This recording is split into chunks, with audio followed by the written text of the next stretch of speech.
এখন আমি তোমাদের এমন একটি ইন্টারেস্টিং প্লান্টস নিয়ে বলবো, যেটি তোমরা দেখতে পাচ্ছ আমার পেছনে।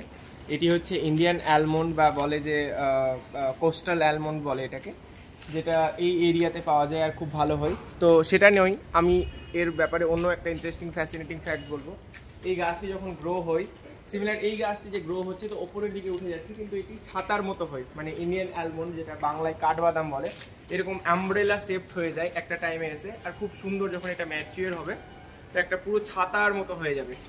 আর তার চেয়েও ফ্যাসিনেটিং ফ্যাক্ট বলবো, এই গাছের পাতার পেছনে তোমরা দেখতে পাচ্ছ সফট আছে প্রচুর। এটা হচ্ছে ট্রাইকোমস, যেটা ওদের ওয়াটার ইভাপোরেশন হতে দিচ্ছে না, মানে সালোক সংশ্লেষের সময়।